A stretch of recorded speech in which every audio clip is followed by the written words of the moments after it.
6ix9ine basically got caught with meth in his system. So he's been on probation or whatever or supervised release for 5 years. And after 4.5 years, during which, keep in mind, he's had all kinds of crazy shit happen to him, including being locked up in the Dominican Republic and stuff. They found they had weed in his system and meth from Adderall, allegedly. I don't know how they were able to actually figure that out. But after he's almost done with his supervised release. And they're gonna probably put him in a halfway house rehabilitation program till he come on. That's crazy. He told, so I've seen people with real cases that didn't tell get lighter violations than, going back to jail. So I think that he probably pisses the feds off too. Well, he don't want to. He clearly don't even want to be in America. You see that? See they gave him an early release. Wait, he's traveling abroad on federal supervised release. He spends the majority of his time overseas. He's in that's Mexico. where the bag is at for him. But I feel like he's coming back more. Well, because he was locked up for a few months in DR. I think the witness protection plea keeps them to where just go the fuck out the country. Nobody has made easier to do that. We'll pay for the private. Nobody's made more of a joke out of the whole witness protection thing than him. We used to take that shit so serious. It sounded like such an important thing to be a part of, and now it's oh, you could just get that and just do whatever. Well, they used to trip on Henry Hill. Remember the dude from Goodfellas? And he would call the dude that was that Goodfellas is about. He's a famous mafia snitch, and he used to call into the Howard Stern show regularly, while he was under witness protection. And Howard's yo, what the fuck are you doing? Why are you calling in? And that was considered a big deal that he would even break that wall of anonymity. Yeah. But then you got a guy like 6ix9ine with face tats and is famous as fuck. You're not really. He gets jumped in the gym and he doesn't even have a blick on him. Yeah. It's a bar. Yeah. That's crazy.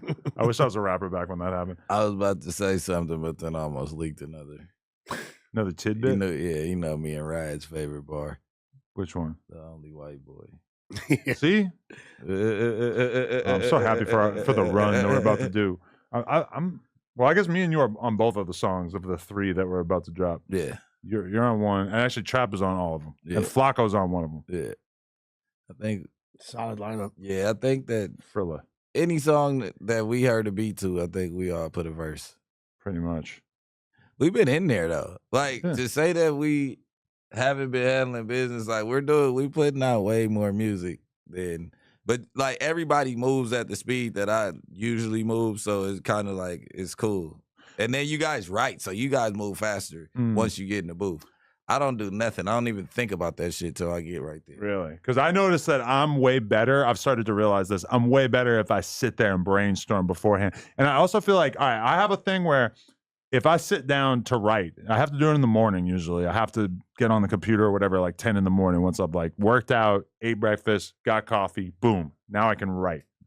And it's when I go in the studio, but I can write for an hour or two, and then my ability is significantly lowered by the fact that I just actually did it for a little while.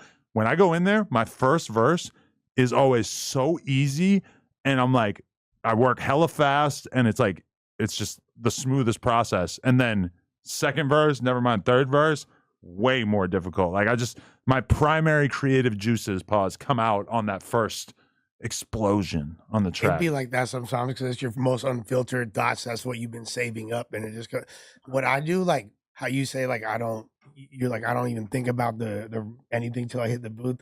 I'll just think of the rhymes or a couple punchlines, and then I can fill out the rest when I'm in. You feel me? So I'll try to just think of a few little and I have a cachet of little punchlines I could throw in wherever. You feel me? I'm definitely 4 bars to the good walking in. I like to say I don't think I know where I'm going when I go in the booth. I'm not gonna go in there and be